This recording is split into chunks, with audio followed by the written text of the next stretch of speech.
our negative magnetic resistance measurements. So I, in order to stand on the time, I go pretty fast about the theory and more concentrate on the theory, on the experimental results. So ferromagnetic Weyl semimetal.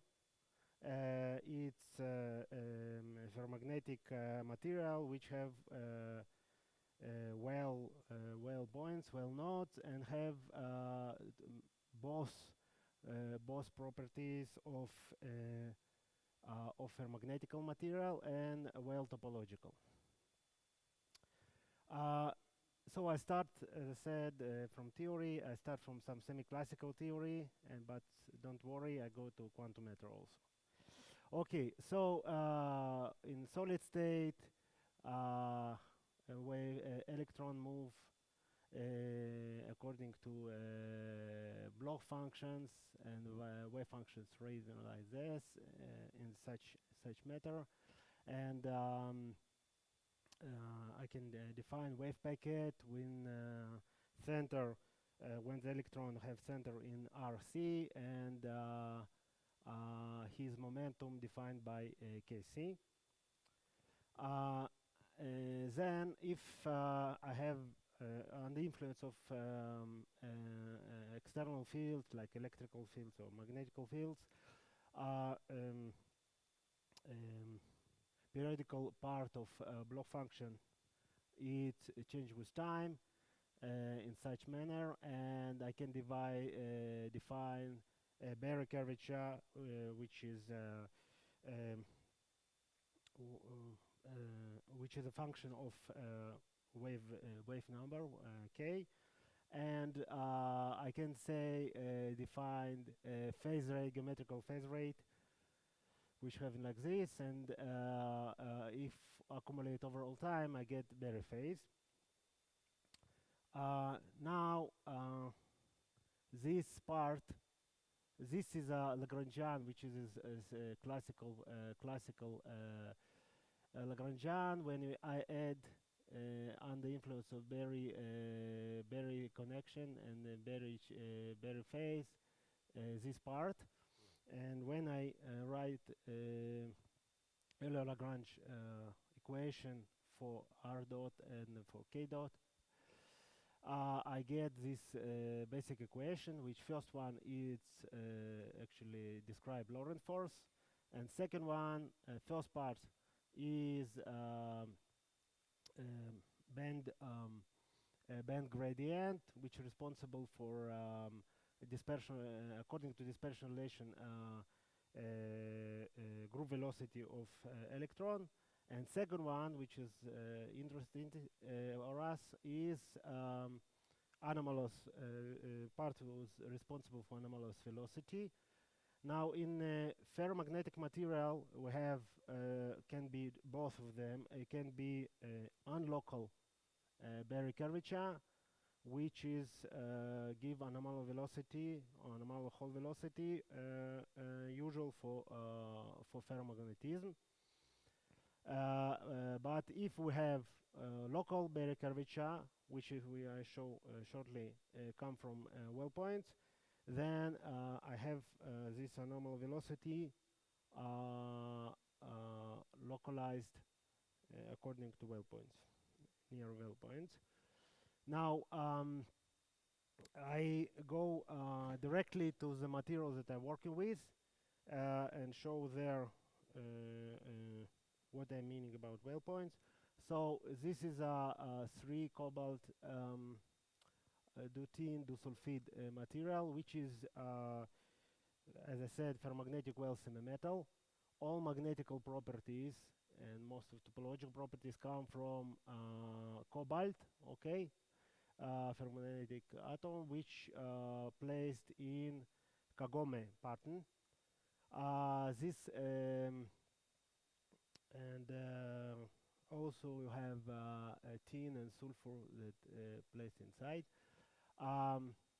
It's according to DFT measurements and also for DFT simulation and magnetical measurements.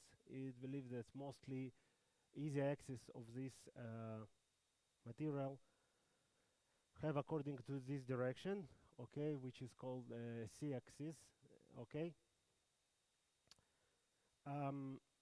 Now, if I look in on the dispersion relation, due to spin orbit and also for um, complicated connection between tin and cobalt atoms, we have band inversion, and this band inversion, because of spin orbit coupling, opened the band gap. Besides 2 points, when it's crossing, have linear crossing or called a node point, which is around this point we have a linear behavior.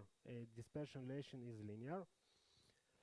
And also, because it's ferromagnetic, so around Fermi level, we have mostly only spin up cobalt atoms.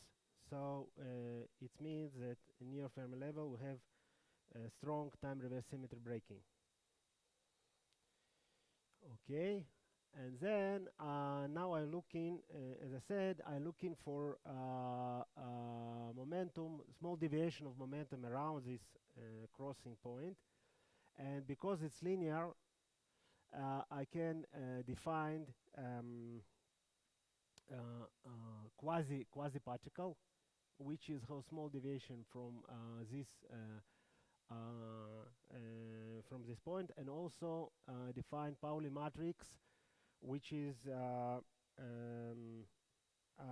comes from quasi spin, which quasi spin it's defined by rotation of or jumping electrons clockwise or counterclockwise on this Kagome pattern.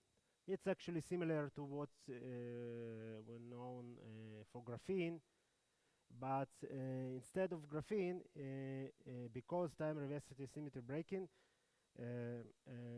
this like have to be Dirac point, it's became Weyl point. It's separate on momentum, and we have chirality when momentum quasi-particle with quasi-spin up going one side and quasi-particle with spin down going other side. So they have chirality, and I can define Hamiltonian. You see it's very similar, like photon like Hamiltonian. We have Hamiltonian energy and have a wave eigenstate, positive energy eigenstate, which is responsible for conduction band. And now if I use a formula for barrier connection and then for barrier curvature, I get this known formula, which is, as you see, looks like monopole, okay, like magnetic monopole, but you see this depends on sign. When it's positive, it's behave like a source, and when the negative, it behave like a sink. Okay, so we have in Weyl material this point defined for two, one of the source and one of the sink, and they all the time have the pairs, and it create like called topological magnetical phenomena, topological magnetism, which is chiral, and also it's quantum on his base. Okay. Now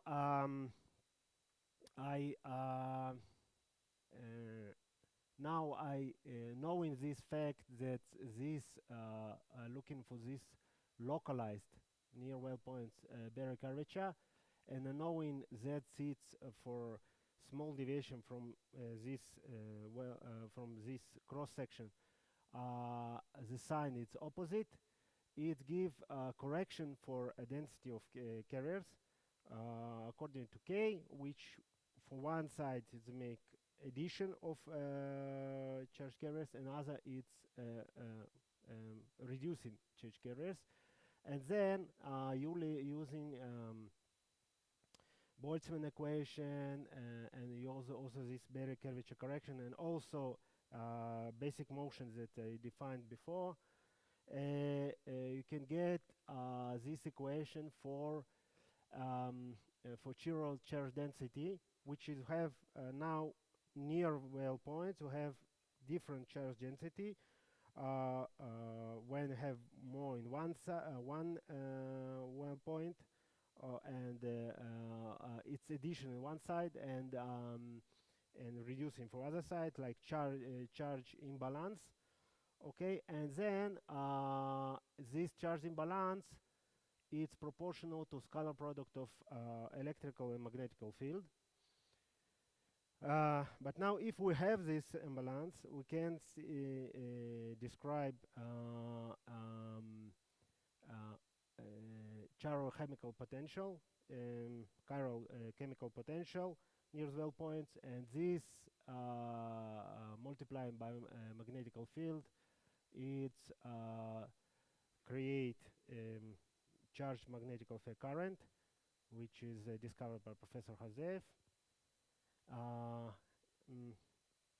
And actually, this basic phenomena that I use for next explanation and for all effect of negative magnetic resistance. Okay, so now I start to go about quantum metal. Okay, so as I said, this current, it's give addition of additional current give reduce resistance, and then when you increase magnetical field, you reduce resistance, so you get negative magnetic resistance.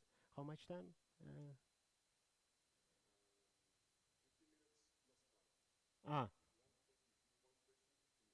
Okay, so I will faster. Okay, so what's important here, that besides this chiral charge density and this effect, I need to add this part, which is responsible for intervalley scattering, because in real material you have intervalley scattering because different effects like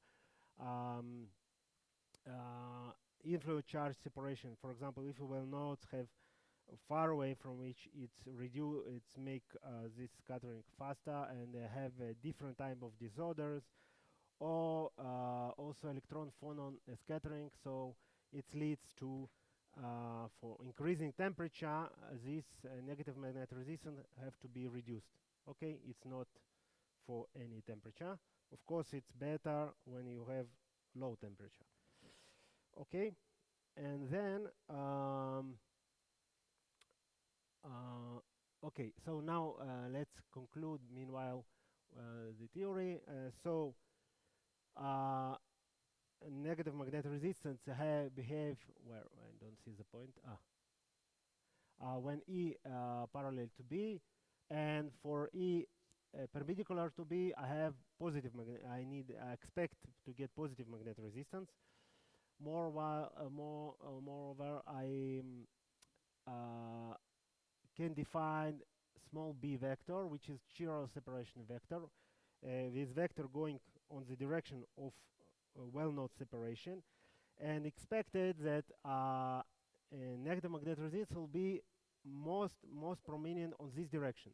Okay, on direction when parallel to B. So E larger E, larger B, and parallel to B, smaller b, okay, which is Chiral separation vector.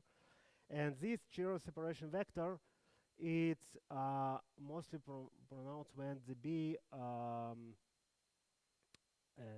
parallel to easy axis of magnetization, okay, because when you have easy axis of magnetization, it's more pronounced time reverse symmetry breaking. Okay, and some last thing, it's that if for small values of mu5, I expect that magnetic conductivity, which is opposite parameter for the resistance, is be proportional to b square.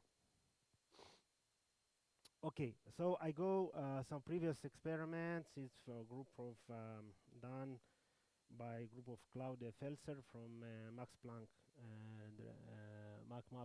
Institute in Dresden, and they make use this film, okay, which is pretty thick, okay, it's about 500 microns, but they have top contact, small contact, was important, okay, and then it means that current moving only on the top part of surface of this material, okay, and then they make measurement when it's B perpendicular to I, okay, current going on the surface and magnetic field go on Z direction, which is according to C axis, and then it's as expected we get positive magnetic resistance because B is perpendicular to I, perpendicular to E, okay, so we have positive magnetic resistance like here. Where is it? Small one, I don't see. Okay, but when it's B parallel to E or to I or E, we have negative magnetic resistance. Okay, but one small thing that I want you remember that was my problem for understanding that C-axis, yes, in this case B parallel to E, but his still is perpendicular to small b, to chiral separation vector, okay? Because easy magnetization, as I said, it's going on this direction. So B separation vector also go in this direction, okay? Okay, after that I give what the explanation they give for this, okay? But they also check magnetic conductivity, how it behave as function of magnetic field, and see that's also going like B square. Okay, so now I'm going about my experiment, okay? And occasionally I probably I answer some problems that some understanding that I didn't understand from experiment of Felser group. I have the similar sample, but instead of just regular top contact, I make drill with FIB, focused ion beam, big holes, about 16 microns. Okay, it's about thousands of layers of this material, and fill it with tungsten. Okay, so conductive material, not magnetic. And then we put about it gold plate, about 200 micron, and then connected it to make wire bonding, connected to electrical system. Okay, so so understand. Actually, I say occasionally because I didn't plan it, but I understand that current in this material can go not only parallel to surface, but also perpendicular to one. Okay, I can manage that will be only parallel current. Okay, because this part is very, very big. Okay, very, very deep. Okay, so now I show what's our results for when I make that B is parallel to I, or 0 degree, that's B parallel to E. So I expect to get a negative magnetic resistance. But instead of this, I get some very strange results. Okay, we get the very strange results that for why it's 2 Kelvin, not 0. Okay, sorry. Technical mistake. Okay, so we get below 5 Tesla. We get a strong ferromagnetic hysteresis. Okay, so it's not look like. So we see that from one side it's negative magnetic resistance. Negative magnetic resistance much smaller than in previous experiments, but I have some hysteresis part. And above 5 Tesla, it looks like it's not like going like B square. Okay, and when I make zoom, you see the zoom for 40 Kelvin, I see already positive magnetic resistance. Okay, this is what I show. It's really, really small. Okay, a very, very, very small value. This is a relative value, delta R divided by R in percent. Okay, so it's very small value. But most interesting, what I get when I make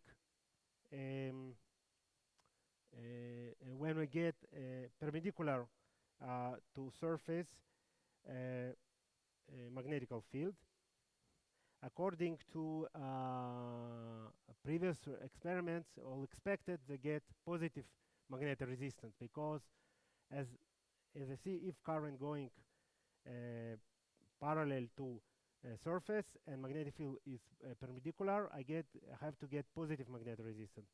But instead of this, I get strong, much stronger negative magnetic resistance. It was one explanation for this, that I have currents vertical. Okay, I have currents that going inside the material, and in such way, I here we actually stand all parameters I need that explain in theory. That B is parallel to E and also parallel to small b, to charge separation vector, to magnetical axis. So theoretically, it's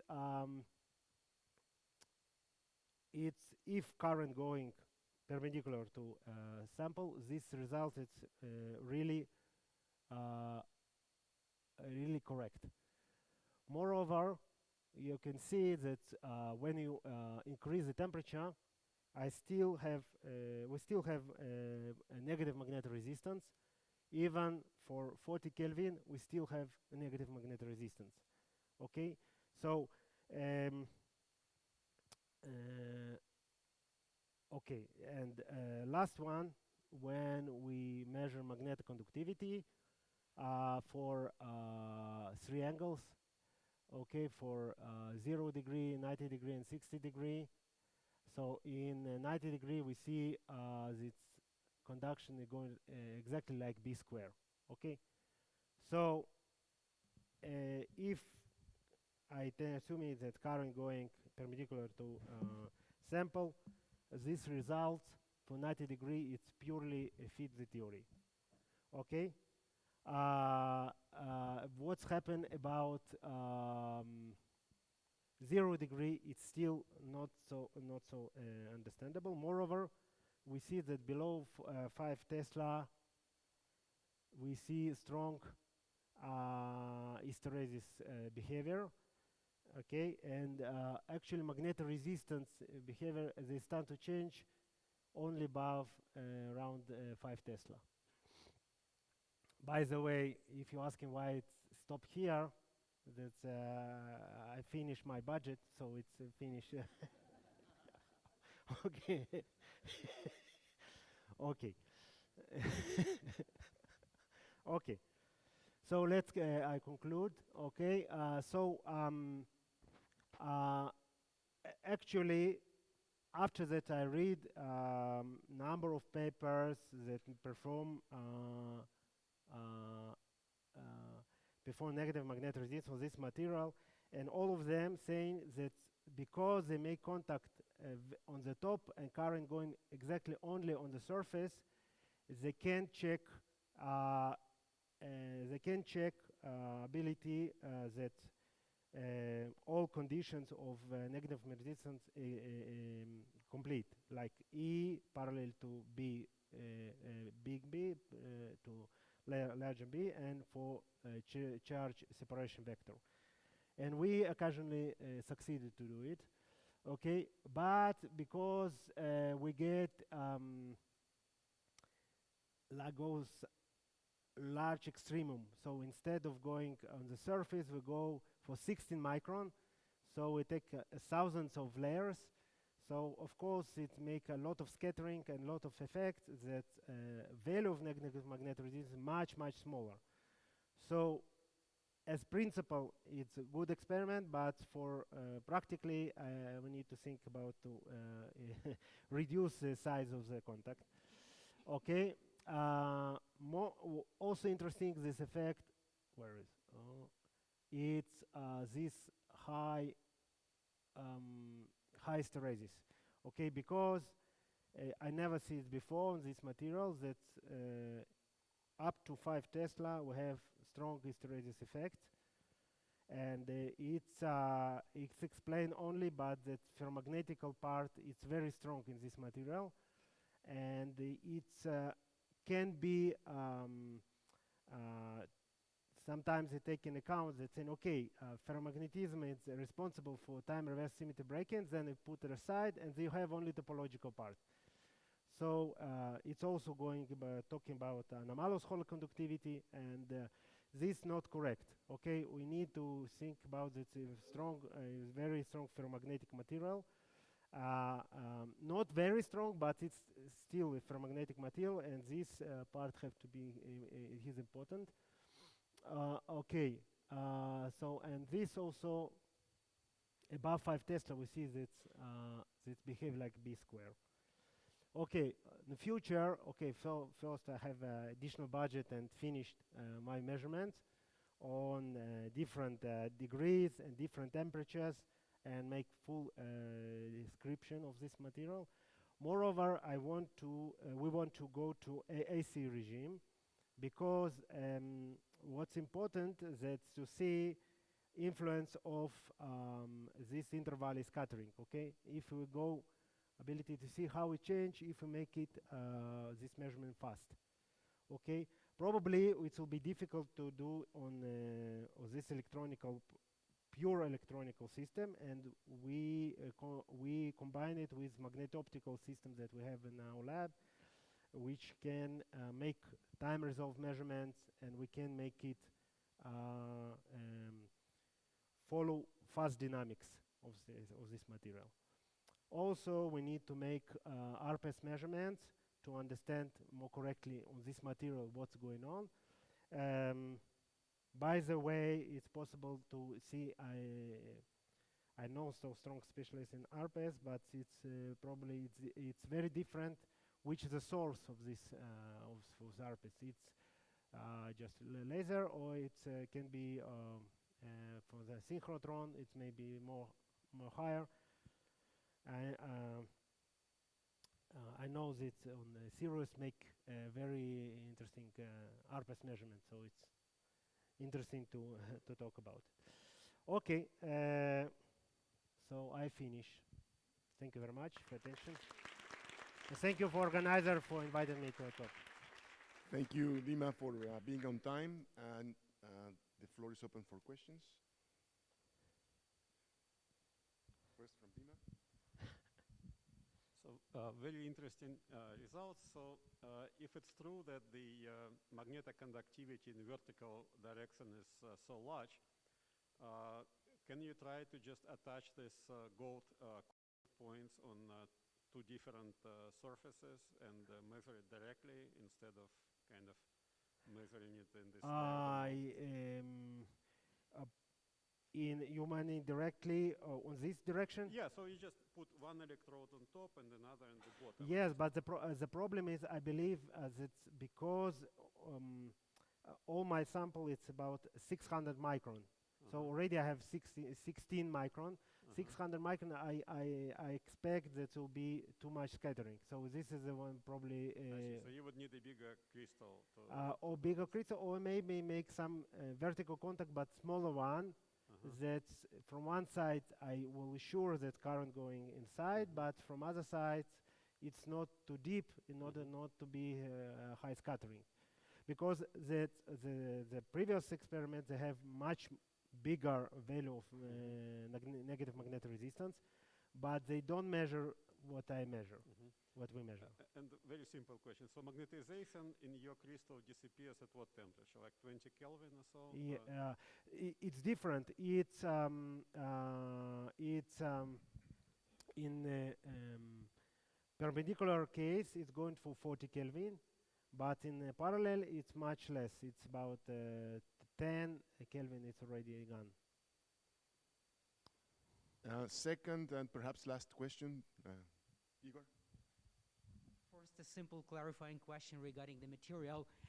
Since this is a ferromagnetic material, wouldn't such strong magnetic field drastically change the band structure near the Fermi surface?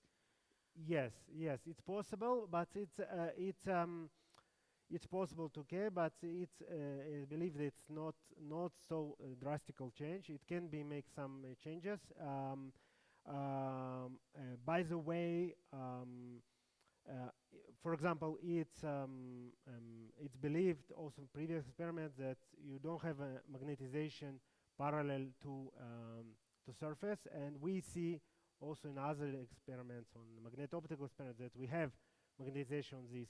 So it's not maybe z-axis is going perpendicular to the according to c-axis, but also on parallel you have some magnetization, and you have some barrier curvature. So we see that domain movement is very complicated. So it's somewhere it also can influence on these topological effects. We see that below 5 Tesla, we combine of negative magnetic resistance and hysteresis. So it's as effect we see that have combination of this effect that it seems that it influence each other.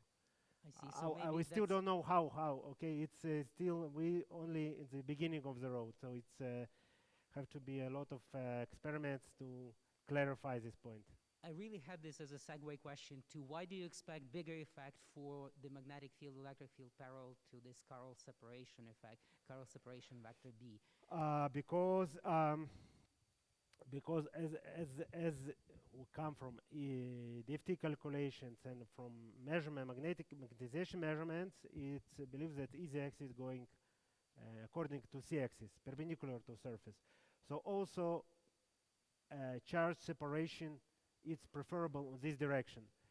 So if negative magnetic resistance expected to be more higher and more preferable in the direction of charge separation vector. Okay, but it's still not. You have Weyl points also in other directions. So it's I'm still don't say that other people wrong. Okay, I say I going about that they conclusion and theories, but I check that we just get something that wasn't done before. So we see that it's more complicated situation. Okay, it's. Thank you very much. I need to cut the discussion short. Yeah. I remind you that later today we will have discussion. So thank you very much, Dima. And now we call Huan Zhong. Well, this time I decided I have to come, and of course, because in the U.S. we experience lots of uncertainties in funding, and I'm 100K in deficit at this moment, but nevertheless, I still want to enjoy this conference. I will give you an update on the search for the chiral magnetic effect from the STAR B energy scan 2 program, and also give you my personal take on the implications and on what future perspective we need to do for the search for chiral magnetic effect. Okay, this is the brief outline. I don't think I need to go through the introductions that much, but I do want to talk a little bit about the pros and the cons with the method we are using in terms of even shape selection to suppress the background, and then I will show the result, and we have result for both the B energy scan 2 and also 200 GeV data, and I give some personal perspective afterwards.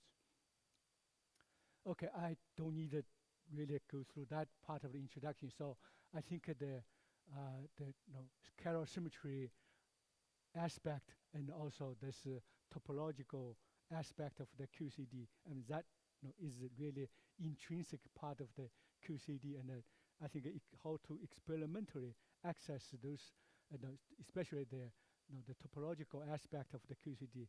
That has been a a long, intriguing question for experimenters for a while. So I think when Dima proposed this ferromagnetic effect, that so we can coupling those topologically form this chirality imbalanced domains with the magnetic field to be able to see experimentally a effect resulting from this charge separation effect with respect to the event plane, and that I think really quite a breakthrough in terms of connecting the fundamental QCD with the experiments.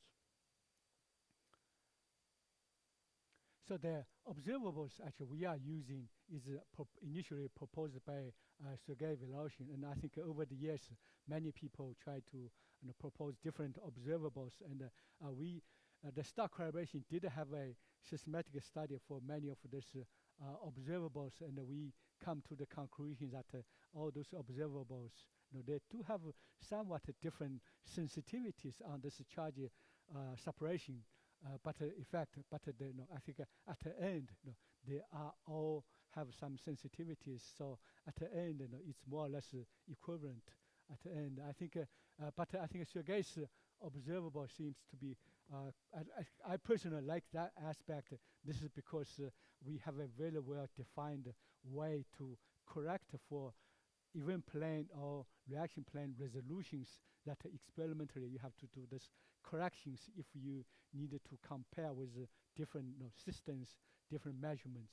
Okay, so so the notation we use is what we call gamma 112.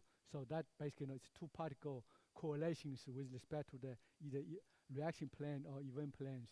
Okay, so when we're looking for CME signals, we're looking for charge separations across this reaction planes. So then it's the data gamma 112. So the idea is that you can subtract some common background by having the opposite sign charge separation subtracted by the same sign charge separations. So, and we also developed this background indicator.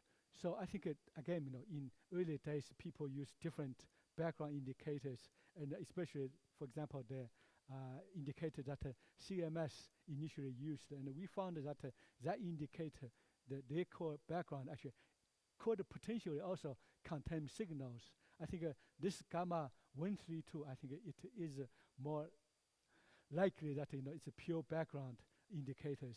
So and we use this background indicator to at least test that whether this method to suppress background will work or maybe have some issues with the background subtractions. So again, if you criticize all this method, if you want to develop a new method, I always encourage you, try the signal, try the background to see what your method works. So I think this is an important aspect. So in terms of even shape selections, what we realized by doing the isobar studies, by doing other studies, we realized that the event by event, when you look at the background, actually the background should come from sort of flow induced, and that flow induced, so you can have flow basically due to the eccentricity, and that's the hydrodynamic, the induced background. But then you can also have like the particle emission pattern, emission basically induced some kind of background. So basically, in what we realized that in order to be very effective in terms of suppressed background, so we needed to really combine those the eccentricity related background and also the emission pattern related background. And this event shape selection method is somewhat different from some other people advocating. And this is partially because if you rely too much on eccentricity selections, then you say, oh, I try to get to the most rounded shaped events through the eccentricity. Then you will end up that you are pushing more and more towards the most central collisions. Now, if you do that, of course, you will suppress the flow induced background. but at the same time, you are reducing the magnetic field effect. This is because when you choose events with a very round shape eccentricity, you are go to the extra central collisions, and there are very few spectator protons that generate the magnetic field. So in our situation, what we hope to do is by doing the event shape selections, we are choosing this, we are given the centrality, we are choosing this round-shaped events so that we suppress the background to the minimum. But at the same time, we maintain sufficient number of spectator protons so that we have a finite magnetic field. And that's the essence of this event selection method. Okay, so then of course, when you do the event shape selection, you also need to look at what variable you use to quantify, basically quantify the event shape, and what variable to use to suppress the background. Okay, that related to the background.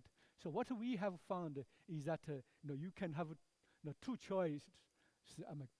At least two choices to do the event shape. You can take a single particle Q square, okay, or pair particle. Basically, you choose all the pair of particles Q square. Or for the event shape observables, then you can also choose the flow observables. You take a single particle V2 or pair particle V2s. Okay, so we did all those four combinations. You can choose the shape observable versus the V2, the flow observable to suppress background.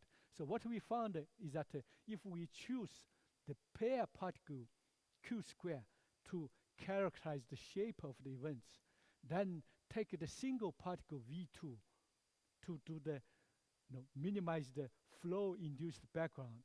Okay, and we found that this tend to be most effective, okay, to suppress the flow induced background.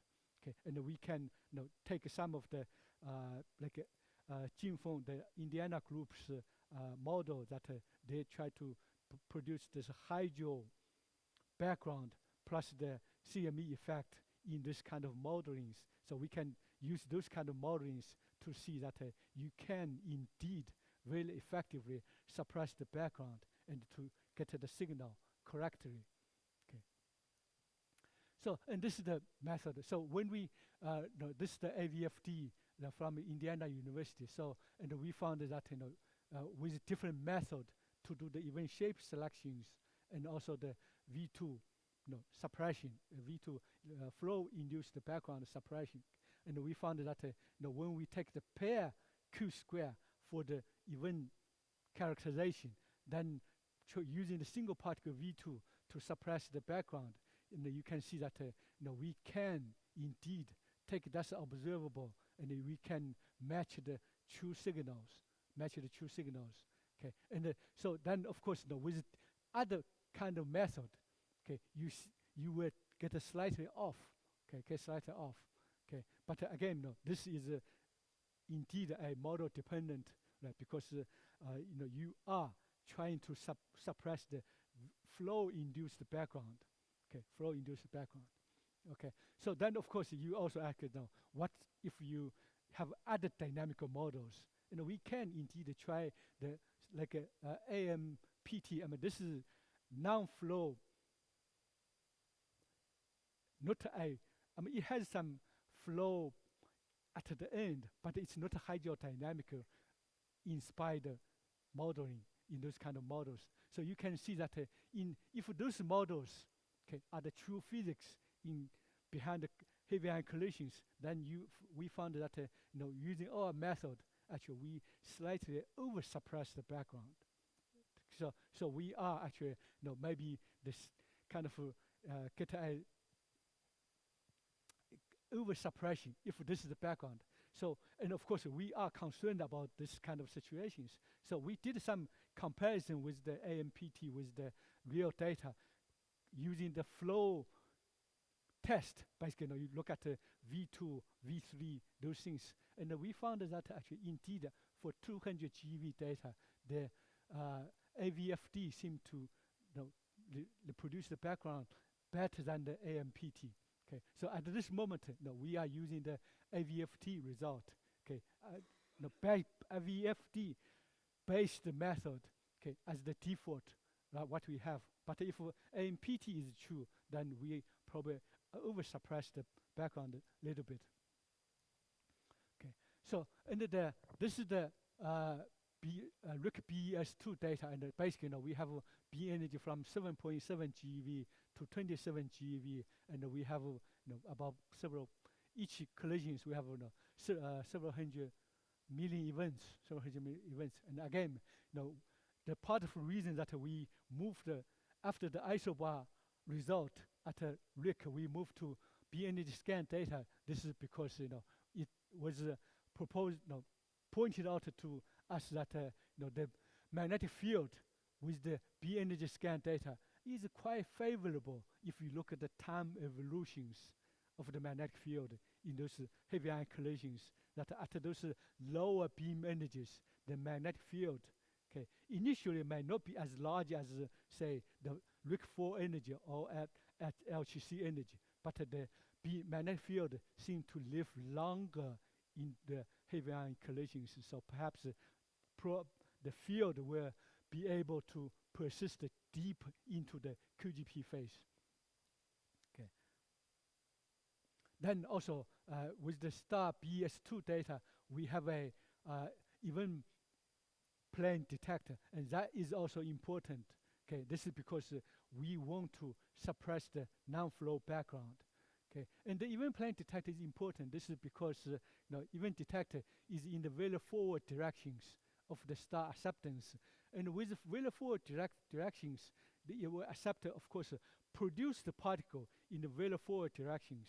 But what we realized is that at the lower beam energies, because the Fermi motions in this proton, in the incoming beams, so the spectator protons, okay, due to the Fermi motion, it move away from the 0-degree directions into the forward directions within the acceptance of the event plane detector. So therefore, we can directly measure the spectator proton planes. So this allowed us to better determine the direction of the magnetic field, and also basically reduce the non-flow background. So this is important. But of course, this also put limitations, because those kind of event plane detectors detect the spectator protons and works well only for up to certain beam energies. At the 200 GeV RHIC-4 energies, then the spectator protons at an angle much smaller, because the spectator proton angle related to Fermi momentum divided by beam momentum. So therefore, for 200 GeV gold-on-gold collisions, the spectator protons gets a much smaller angle going forward. It will be outside of the event plane detector acceptance. So I think for RHIC beam energy scan, so I think it's certainly we know it works up to 30 GeV beam energies. Okay, so we apply this event shaper selection method to 19.6 GeV data. For example, that's one of the largest statistical data we have for the BNA scan too. And we found that we indeed can after removing this non-flow background and also remove this flow-induced background by project this to the 0 V2 limit. Okay, we see that with data gamma 112 that we measured, we seem to have a finite value. So looks like after you suppress all the flow background using the method we have, and we seem to have a residual charge separation signal after the background. So, and again, if some of the initial ideas from Dima is correct, then this kind of charge separation signal is what we hope to expect to get from the CME effect. Okay. Okay. And then also, right, we try to apply the same method to the background indicator. So, and this is the gamma 112. So that is the charge separation signal. And this gamma 132, that's a background indicator. So for this 19 GeV data we analyzed, and we have this background is indeed, you can get zero background. You can get zero background. So the method does seem to suppress the background. Does seem to suppress the background. Okay. And this the study result is already submitted for publication, and this is the one of the papers. Okay. So so we can compare this event how effective the event shape selections works for this data gamma measurement. Okay. So for the data gamma 112, okay, without event shape selections, okay, we get this red points. So that's what we call inclusive data gamma measurement. Okay, and with the event shape selections, okay, we already said that you can have event shape selections with different shape characterization versus the V2 background subtraction. You can have 4 methods to do this selections. Okay, and the blue one is the one that works best if we based on the AVFD studies. So that's our default value. But all event shape selection method, okay, seem to suppress the background by a factor of 4 to 5. Okay, and there seems to be a residual charge separation signal after the background subtraction for the intermediate centralities. Now, of course, right, for the most central collisions, your magnetic field is going to go away because there's no spectator protons. So you don't expect the charge separation. But in the most peripheral collisions, looks like the error bar is also significantly increased. So we are limited by statistics there. So we are only, kind of predetermined. We say that we only going to measure the CME effect with the 20 to 30% centrality. Okay, so for this 19.6 GeV, for this data set, we get about slightly over 3 sigma signals. Okay, so when you look at this background indicator, data gamma 132, that is pure background. So you can see that initially, without even selections, okay, this black curve, you do see background there. You do see background there. But after the event shape selections, okay, looks like that within the error bars, okay, you more or less mostly you are just seeing the zero background in those regions. Okay, so the event shape selections allowed us to suppress background by a factor of 4 or 5. Okay, and we, after the background subtractions, okay, we seem to see, at least for the 19.6 GeV, we see slightly over 3 sigma significance. Okay, and the background seem to be at 0 from this event shape selections. Okay, then of course we go through all the B energy scan 2 data. So we started with for that data gamma 112. That's the charge separation signal. Okay, you see this is the 7.7 GeV. Within those are low statistics data set. Okay, this is more or less consistent with 0.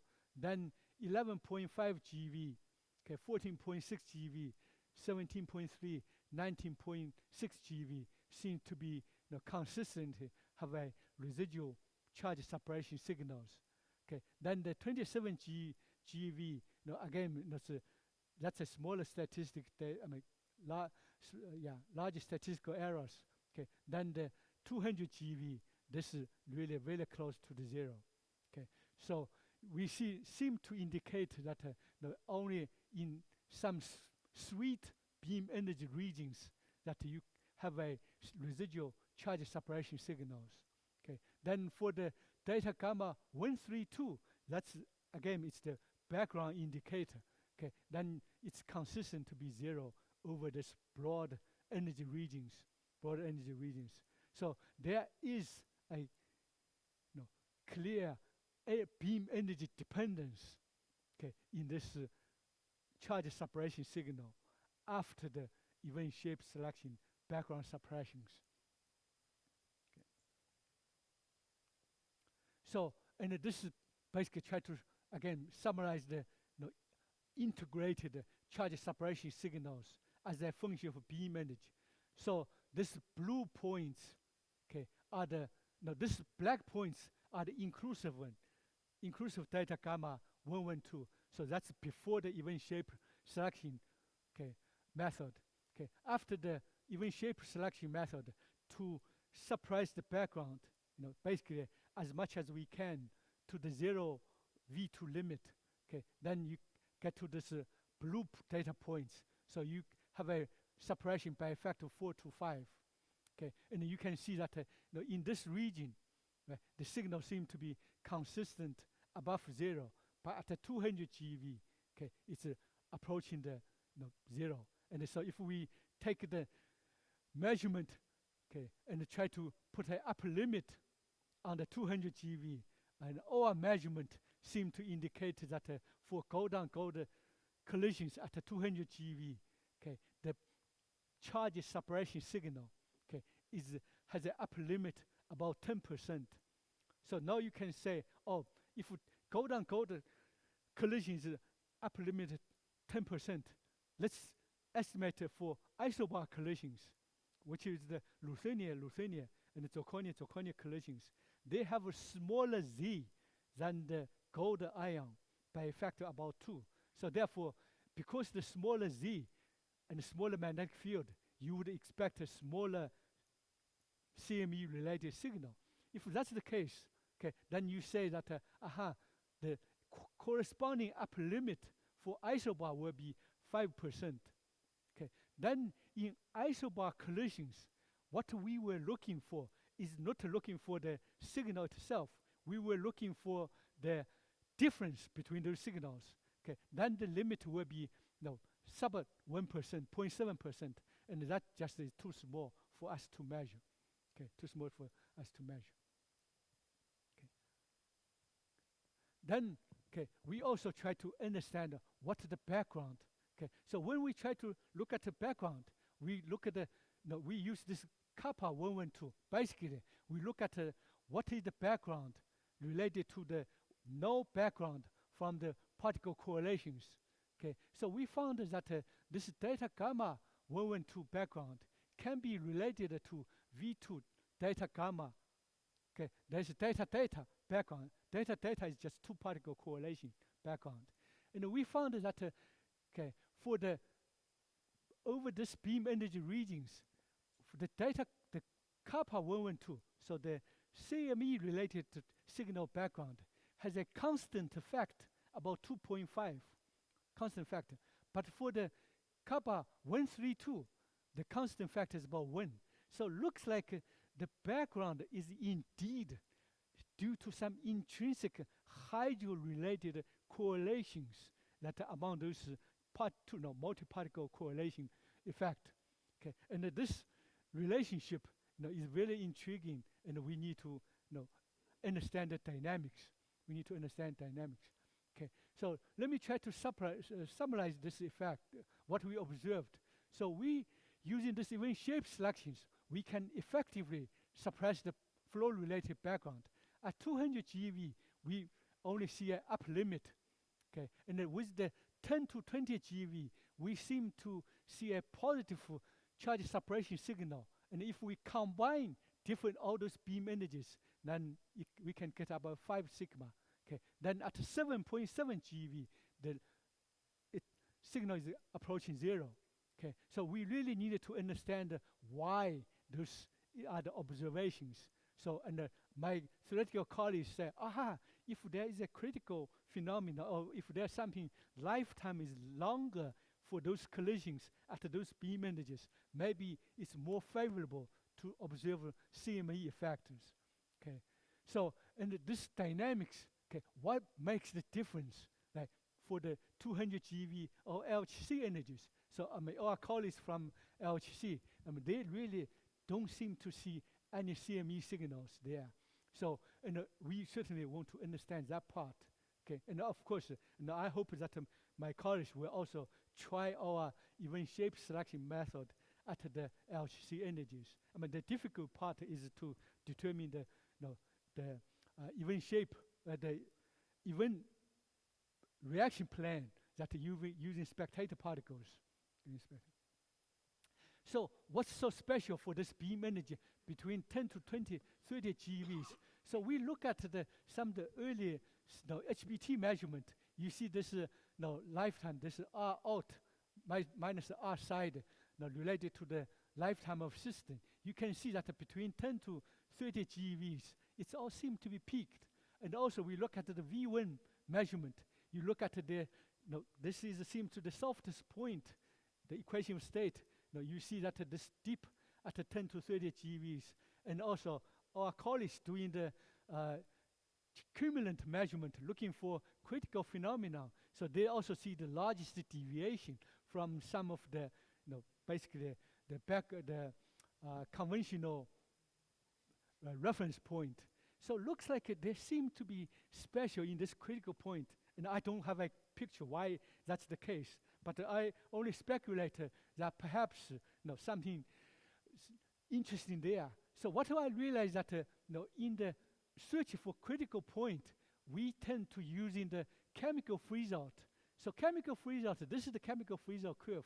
So many of my theoretical friends tell me that the critical point is about at this, the baryon chemical potential might be 550 to 600, and the temperature might be 145 MeV.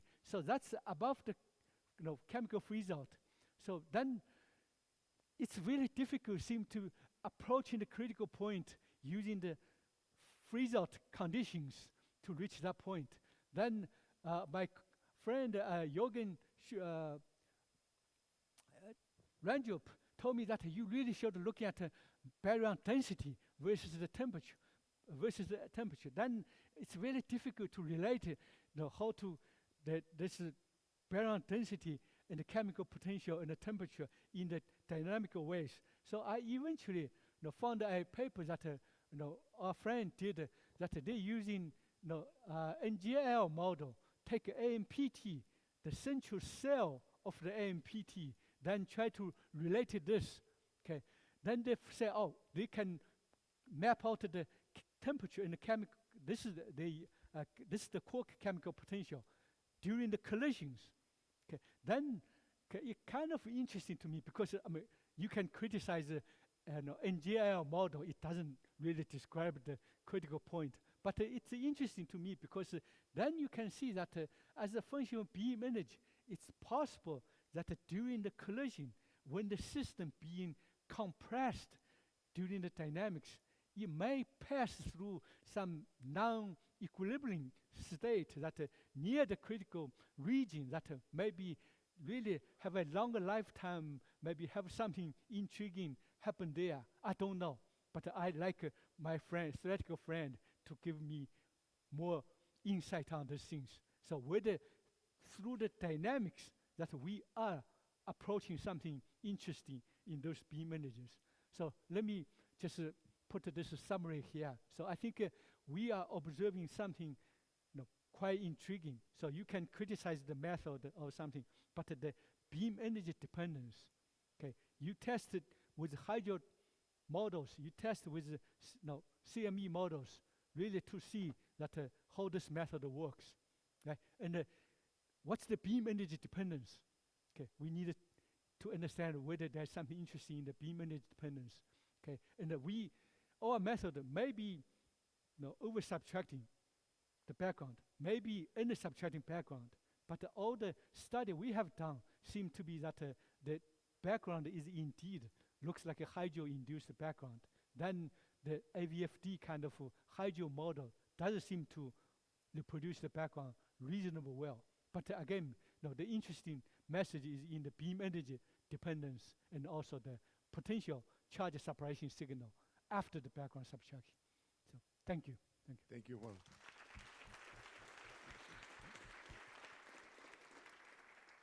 We have time for a couple of questions.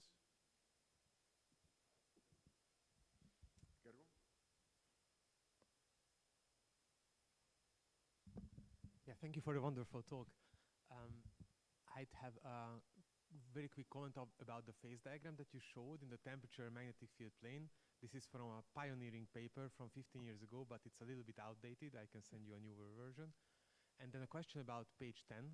If you can go to the point where you do these zero flow extrapolations. And if I understand correctly, this is the critical, so page 10, slide 10, where you do the zero flow extrapolations, which I understand is the critical thing to do to get rid of exactly the noise. How do you estimate the systematic error of these extrapolations to zero flow?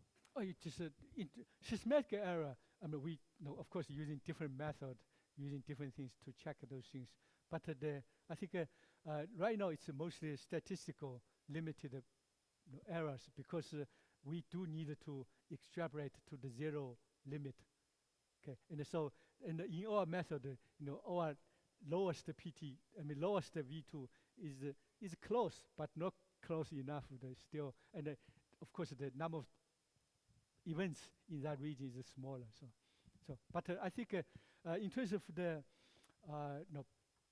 errors at the end, really we are more or less statistics limited. So, and if I have a wish list, I want to take more 19 GeV data, get to factor 3 increase, a factor 5 increase in the statistics. That's, yeah. Thanks, Juan. Actually, was on this similar question in terms of systematic error and the model-based systematic error for the background subtraction or correction or extrapolation. One thing was it sounded like the pair-based V2 removal was better than the singles-based. Yes, yes.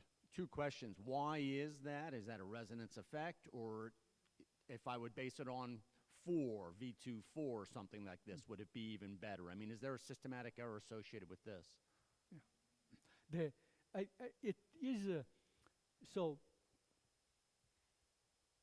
the pair particle V2, of course, is related to the resonance, but it's dominated by random part because when we take a pair, it's all pairs. Combinatorics, yeah. Yeah, it's combinatorics. Right. So, but what we realize that that actually is that dilution due to the combinatorial pairs actually it works in our favor somewhat. This is because if you take a true resonance particles, okay, the resonance actually the magnetic field, all those things actually it shifted the resonance mass a little bit. No, that's fine. I understand this. It's it's just a question if there's a difference between the singles and the pairs. If I would then go to 4, would there also be another difference that I would associate with a systematic error? Basically a model-based systematic error. And if, it sounded like one model was working well, another one didn't reproduce things so well. How many models would reproduce it well, and what's the variation in those models? I think the thing is, of course, we don't build the models in the sense that, right? Because right now, I think the only things I want to put there is really AVFD and AMPT. This is because, at least there are some, because AVFD, we willing to put more emphasis on it because it is hydro-based, and we can compare with the hydro models, all the things. AMPT, there are indeed lots of hydro comparison with AMPT as well, but AMPT is not a hydro-based models, right? So there are the comparisons there. So, and what we are saying is that, the AVFD, the hydro-based models, we get a background quite well. But there are other ones. Right. So then if you say, oh, I can make a toy models to these things. There are other non-toy models. If you compare toy models, just compare the toy models with the whatever the V2 measurement we have done, and also try the toy models with data gamma 132, then we can talk afterwards. If you don't do that, then it's really hard because I can make a toy models to prove QCD is wrong, but it's toy, right? I mean, I can make anything I want. It's not something that look. I understand all those questions, but again, what I'm saying is that with AVFD, I can do the background subtraction. With AMPT, I'm over subtracting a little bit, okay? But you can give me other models. But if the model does not have hydro in the system, then no, it won't work because you see the event shape selection itself is based on that you have, because when we do even shape selection, we select in momentum phase space. Because that's all we measure. But you hope that that momentum space shape selection can be mapped into geometrical shape selections. But that always depends on some models. That always depends on some models. I'm afraid I need to cut the discussion short. I'm sorry, but there is going to be time for discussion later. So let's thank Huang again.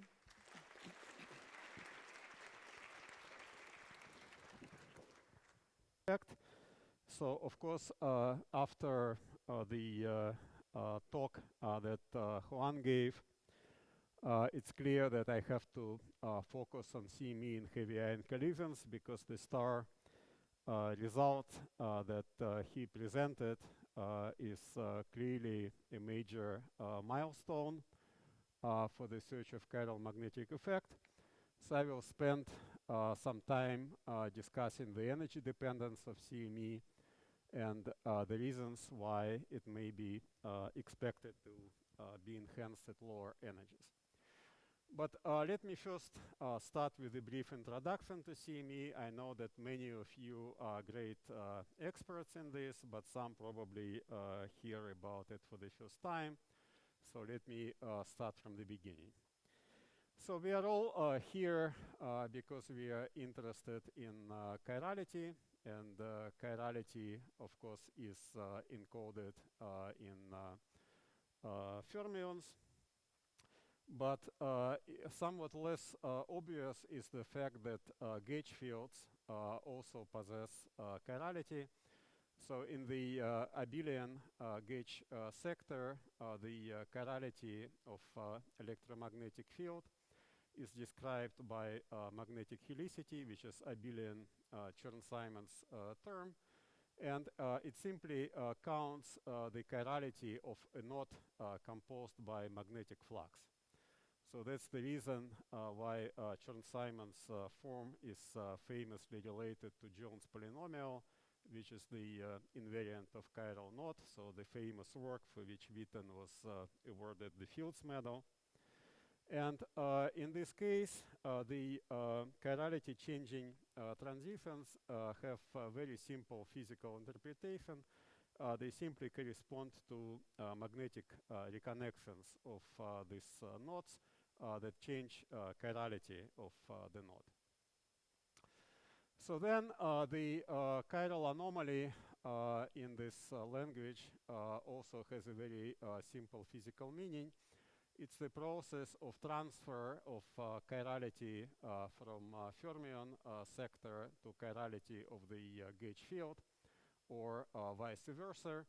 And the key role here is played only by the lowest Landau level, because it's the only Landau level which possesses non-zero chirality. All excited levels degenerate in chirality. So in the non-abelian sector, the situation is completely analogous. It's not as easy to visualize the geometry of these topological transitions, but still you have an infinite set of degenerate sectors with different Chern-Simons numbers, and you have this magnetic, non-abelian magnetic reconnections. And the question is it possible to directly observe these transitions in experiment? And they are fundamentally important because in electroweak theory, they are responsible for baryon number violation in the early universe, baryon asymmetry. In QCD sector, they are responsible for spontaneous chiral symmetry breaking. And so it's clearly the very central issue in the standard model. So we first started thinking about this together with Rob Pisarsky and Michael Titgat. So we realized that this can be detected through some global parity-odd asymmetries for charged pions. So our experimental friends, including Jack Sandweiss and Sergei Voloshin, got excited about this, and we were meeting every other week at Brookhaven and sometimes Yale. And we really worked hard for several years, but we failed because it became clear that the proposed pion correlations that we were discussing are too difficult to detect. So then came realization that the origin of the difficulty is, of course, the chirality change in transitions, change chirality of quarks. Quarks are confined into hadrons, and therefore, you cannot directly detect chirality. But, if you have some axis created by magnetic field or angular momentum of the plasma, then the change of chirality of quarks reveals itself through the fluctuating electric dipole moment of the QCD plasma. So here I was really inspired by Archimedes, who famously said, give me a place to stand and a lever, and I will turn up the world. So here a place to stand is the rest frame of the quark-gluon plasma, and the lever is the axis of angular momentum or magnetic field. So this idea was developed with my friends and collaborators, Eric, Harman, Larry, and finally culminated in what we called with Kenji and Harman the chiral magnetic effect. By the way, I really like this picture of Kenji. I think it really captures his personality very well.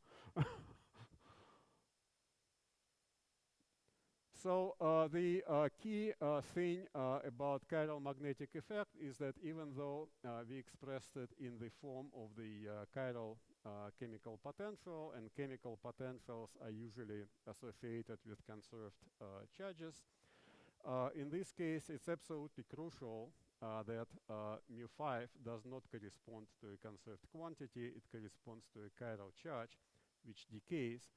And this is the reason why chiral magnetic effect exists. In fact, this formula first appeared in the paper by Vilenkin, where mu5 did correspond to a conserved quantity in standard model. And in that case, as Alex himself discovered with some help from C. and Young, the effect identically vanishes. So it's crucial to remember that this is a non-equilibrium state, and from time to time there are papers where people discover that chiral magnetic effect vanishes in equilibrium. Well, this is not at all surprising. So the very peculiar feature of the chiral magnetic conductivity is the fact that first of all it's a parity-odd phenomenon. And second, that this conductivity, unlike all other known conductivities, most other known conductivities, is a T-even quantity. And it's T-even because it describes a non-dissipative current. That's why it persists at strong coupling in holography, in hydrodynamics, and it's what makes this effect so interesting. So once you consider the coupling between the vector charge and chiral charge, there are new collective excitations that appear due to chiral magnetic effect, the linear chiral magnetic wave, and also, as we recently found, you can also have analogous nonlinear chiral magnetic waves where the behavior of vector and chiral charges are very different.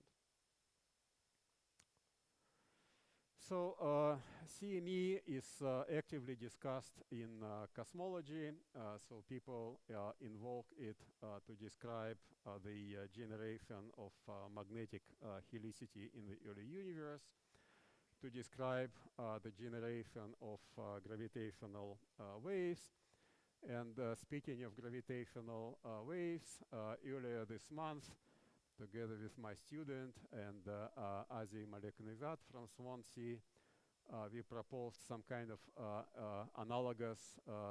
somewhat analogous to CME process to detect gravitational waves in bosonic quantum computers with a sensitivity which should allow to detect single gravitons. So we found that this process, in fact, was for the first time proposed by Gerzenstein, who was a member of a group of Zeldovich. So now, coming back to heavy ions, we really need to find a way to detect these QCD topological transitions. So the signature that we expect is the fluctuating electric dipole moment of the plasma, which gives you, in some events, excess of positive charge in the upper plane and negative charge in the lower plane, or vice versa. And the observable that is sensitive to this was proposed by Sergei just a couple of weeks after my paper appeared. And it is organized in such a way that it removes backgrounds which do not depend on the reaction plane. Of course, there are reaction plane dependent backgrounds, and so the leading contribution goes like V2 over multiplicity, and there are other non-flows that you heard about from Huan, but this was a really great first step.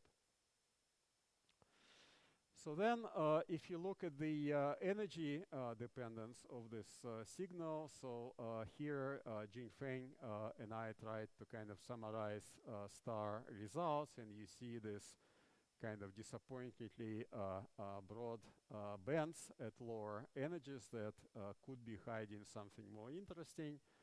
And in fact, today, a few minutes ago, we heard from Huan about the most recent star results, which show that there is a non-zero signal in the beam energy scan.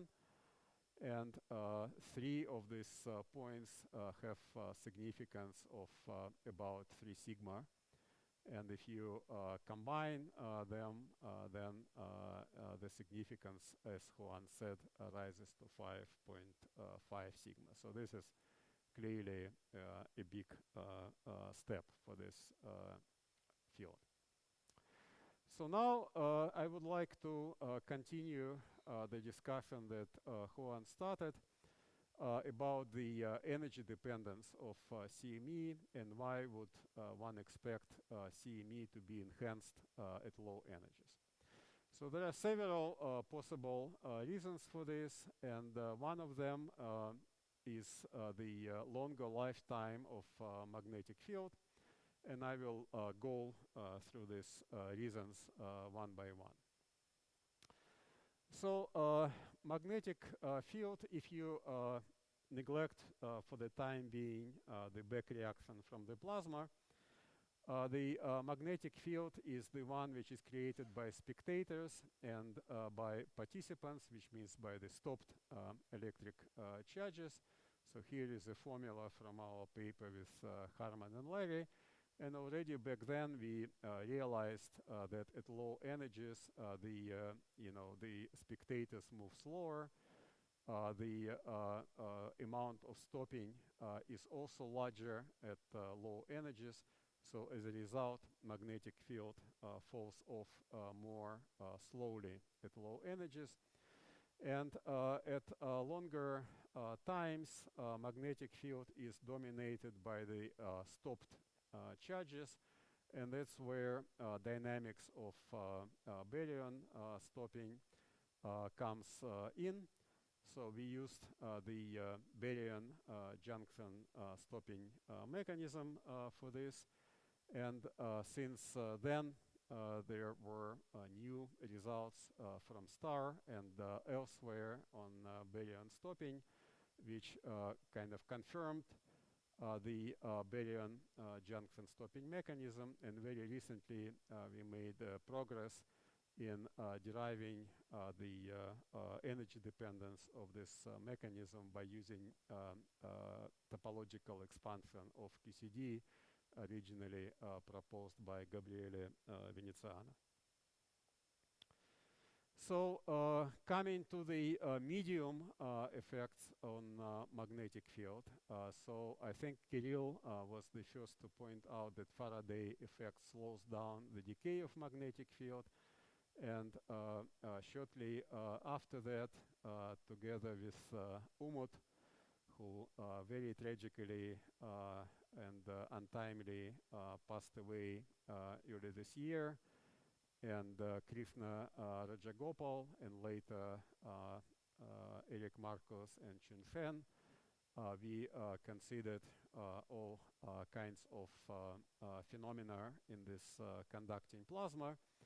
And indeed, we found that the medium effects significantly slow down the decay of magnetic field. So these studies were continued and improved upon by other people, Fudan, Huan, and their collaborators. There are other studies as well, and all of them indeed confirm that magnetic field at low energies lives a lot longer than at high energies. And this, of course, is a big factor in the energy dependence of CME. So together with Umut and Krishna, we also proposed a signature of this magnetic field. And this signature is the charge dependence of directed flow of hadrons, V1. And so together with Chun Shen and Eric, we also performed the Hydra simulations of this. And STAR collaboration last year observed the charge dependence of directed flow. So I-Hong will give a talk about this. And one thing to notice in this STAR result is that you see that V1 at 227 kind of looks similar. But if you look at the caption, you will see that the results at 27 is scaled by a factor of 5, scaled down by a factor of 5. So the effect is really much stronger at low energies. And so the conclusion of the STAR paper is that the magnetic field decays more slowly at low energies. So we have a direct experimental evidence for this. So in addition to the slow decay of magnetic field, there may be another reason for the enhancement of topological fluctuations. The point is the possible proximity to the critical point. And I think the first paper where this was pointed out is the work by Kenji, Marco, and Raul Gatto. And here in this paper, the critical point they discuss is the point in the temperature magnetic field plane. So this is this critical point that was earlier discussed by Anna, Eduardo, and Maxime, and by other people, and studied on the lattice. But I think that this enhancement of topological fluctuations near the critical point is a generic phenomenon which should also apply to the critical point of QCD in T mu plane. And we have studied this enhancement using real-time quantum computing because in Swinger model can be tuned to a very similar critical point, by choosing theta angle equal to pi and mass to coupling about 0.3. You also have a line of first order transition which terminates at the critical point.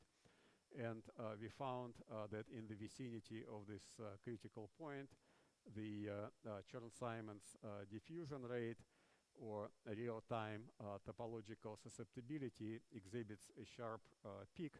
And I believe that this is a really generic phenomenon near the critical endpoints. So now to summarize the energy dependence of CME. So already in this 2007 paper, we wrote that we are uncertain about the beam energy dependence. However, we expect that these asymmetries will be smaller at larger beam energies, and we never expect them to become larger. So I think I still kind of sign under this statement almost 20 years later. But of course, it does not mean that CME is absent at 200 GeV. It just means that the effect is likely to be stronger at low energies. So now here is, there may be ways to devise some other observables. And so here is our recent attempt to try to use machine learning not to detect the presence of CME, but to devise better observables. So we basically prepare some general polynomials out of this harmonics of cosine and sines, and we use machine learning to prepare optimal observables. And at least using this anomalous viscous fluid dynamics, we find that such better observables certainly can be found, and we found them. Well, the machine found them for us. So now let me say a few words about CME in Dirac and Weyl semimetals. So we already heard a very interesting talk by Dima earlier this morning.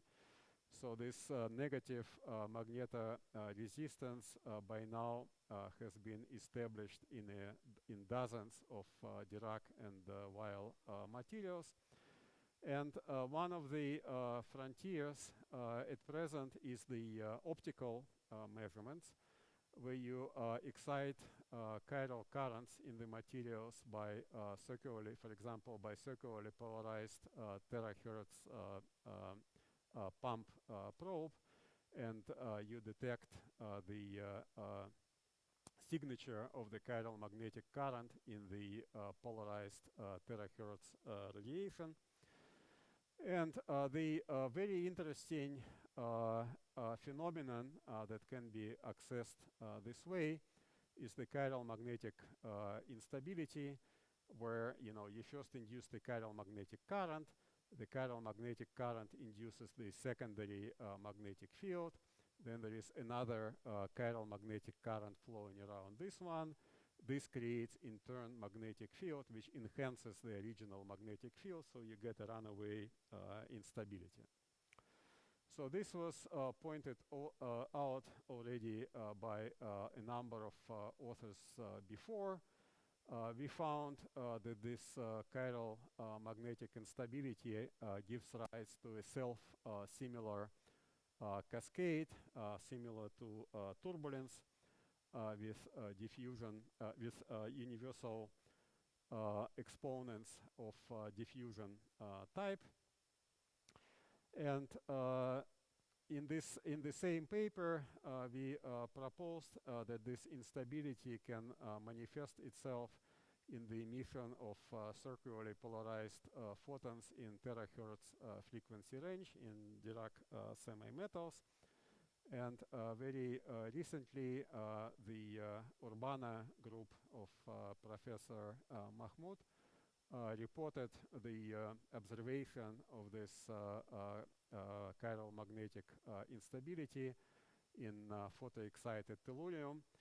So here you see the secondary field radiated by this material after it was irradiated by the probe. So usually these sinusoids kind of get amplitude which decreases with time because you have natural processes of dissipation. But here, for the first time, they have observed something really spectacular. They find that this field, the amplitude of these oscillations grows in time, reflecting the possible chiral magnetic instability. Okay, so my time is almost up, and I would like to leave time for discussion. So let me summarize. So I think the interplay of chirality and quantum anomalies is really fascinating. We just scratched the surface here. There is a lot to discover. My main point is that I really believe that the star CME result from beam energy scan at RHIC is a major milestone in a long quest for observing the effects of QCD topology. It doesn't mean that we understand everything. A lot, has to be done, but I think there is no doubt that this is a major milestone in this journey. And finally, Dirac and Weyl semimetals enable tabletop experiments on CME and related phenomena. And the results here are not just fundamentally interesting, but are also potentially important for applications. And this work has already begun. I mean here chiral qubits, quantum sensing, transducers for quantum communications, and so on. And so with this, let me stop. Thank you very much, Dima.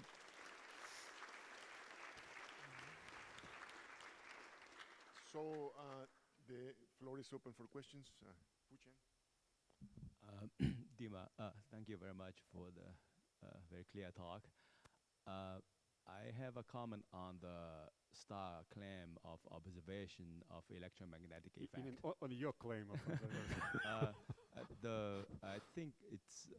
I don't think it's correct. I think it's an overclaim. If you read the paper very carefully, in the paper itself, we did not say anything about observation of electromagnetic effect, electromagnetic field effect, because the V1 splitting is very complicated. You mean you're now talking about V1?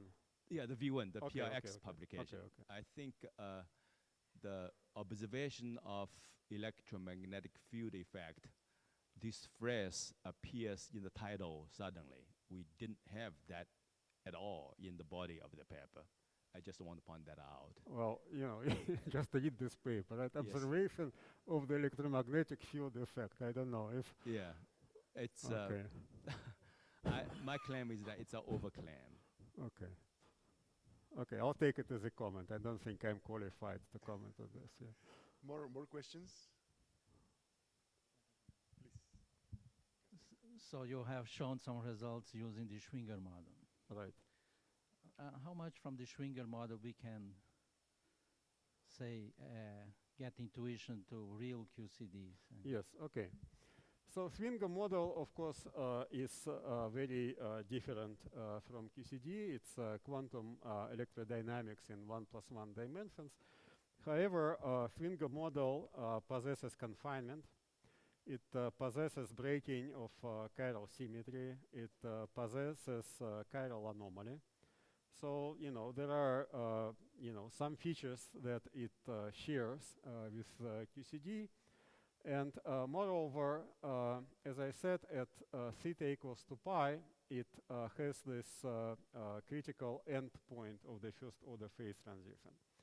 So the reason this happens is that at this point, you have a competition between two phases in which background electric field points in opposite directions. So they, as you know, theta angle in Schwinger model can be treated for background electric field. And at large mass to coupling ratio, there is a potential barrier separating these two phases. But as the mass goes down, at this point this barrier disappears. And that's why you start seeing this really strong fluctuations of topological charge, which in Schwinger model has a very simple meaning of electric field. So, you know, even though, of course, it's a different model, but as we heard yesterday, in very strong magnetic field, you get dimensional reduction to 1 + 1. So you can think about this as some kind of representation of dynamics in very strong magnetic field. Last question, Igor, sorry.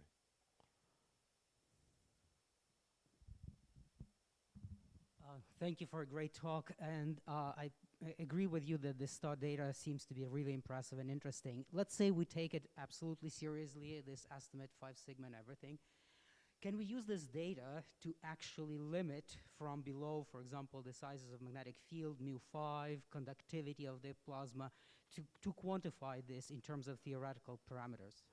Well, yeah, that's a good question. Of course, we have to strive to get there, but you know, we do, you know, many people do what they can, but you know, it's really tough. I mean, you know, we should do the best we can, and I think we can move along this direction a significant distance.